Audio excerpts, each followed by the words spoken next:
Connaissez-vous ce symbole? C'est la lettre grecque sigma en majuscule. Mais c'est surtout le symbole somme en mathématiques. Et ce symbole, on le voit souvent dans les suites. On va voir dans cet exercice comment utiliser et appréhender ce symbole dans la découverte du terme général d'une suite exprimée avec une somme.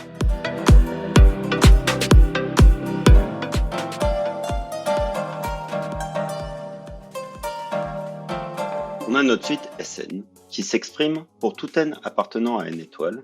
Sm est égal à la somme des i de 1 à n des 1 demi puissance i. Alors, repartons du début. Notre signe somme, c'est l'addition de plusieurs éléments qui varient d'un cran à l'autre. Ce cran, c'est i, et on lui définit une valeur minimale. Ici 1, que l'on met en bas du signe somme, et une valeur maximale. Ici n, qu'on met en haut du signe somme. Et notre élément, ici, dans notre cas de figure, c'est 1 demi puissance i. On retrouve alors notre expression. Sn est égal à la somme des i est égal à 1 jusqu'à n des 1 demi puissance i. Cet exercice est en deux étapes. La première, on doit écrire les 4 premiers termes de la suite pour conjecturer une forme compacte du terme général. La seconde étape, qui sera dans une seconde vidéo, la question consistera à démontrer que le terme général conjecturé est bien vrai pour tout n appartenant à n étoiles. On va calculer d'abord S1. Donc S1, c'est égal à 1 demi puissance 1. 1 demi puissance 1, c'est 1 demi. Donc jusque là, ok, on a un premier terme, mais on ne sait pas trop où on va. On peut continuer. Alors S2, c'est quoi? C'est la somme de 1 demi puissance 1 et 1 demi puissance 2. Donc 1 demi puissance 1, ça fait 1 demi. 1 demi puissance 2, ça fait 1 quart. Si on met tout sous le même dénominateur, ça nous fait 2 quarts plus 1 quart. On a 3 quarts. Ok.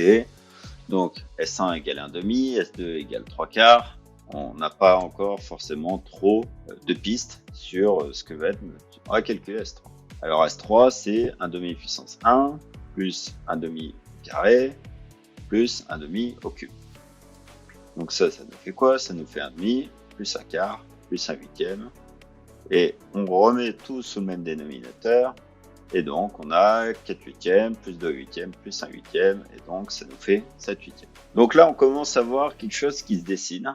Si on regarde, donc S1 vaut 1 demi, S2 3 quarts, S3 7 huitièmes. Donc à chaque fois, il nous manque 1 au dénominateur pour que ça complète et que ça fasse 1. Donc on est proche de 1, on se rapproche de 1, il nous manque toujours quelque chose. On va pour ça, pour s'assurer qu'on est sur la bonne piste, calculer S4. Alors S4 c'est 1 demi puissance 1 plus 1 demi puissance 2 plus 1 demi puissance 3 plus 1 demi puissance 4. Ce qui nous fait 1 demi plus 1 quart plus 1 huitième plus 1 seizième. Encore, on met tout sous le même dénominateur. 8 sur 16 plus 4 sur 16 plus 2 sur 16 plus 1 sur 16. Et donc ça fait 15 seizièmes. Et donc là encore, voilà, il manque 1 au dénominateur pour faire 16 seizièmes et être sur 1. Donc on va essayer de réécrire un peu ces résultats et de voir ce qu'on peut faire. Notre S4 qui vaut 15 seizièmes, c'est 1 moins 1 seizième. Notre S3 qui vaut 7 huitièmes, finalement c'est 1 moins 1 huitième.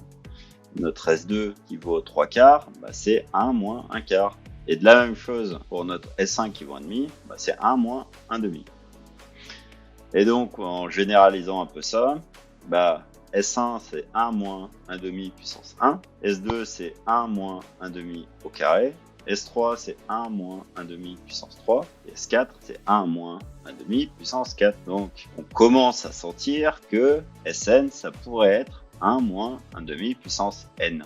On va essayer de démontrer ça par récurrence dans la prochaine vidéo. Merci à vous d'avoir regardé cette vidéo. On se retrouve tout de suite dans la prochaine vidéo pour la démonstration par récurrence.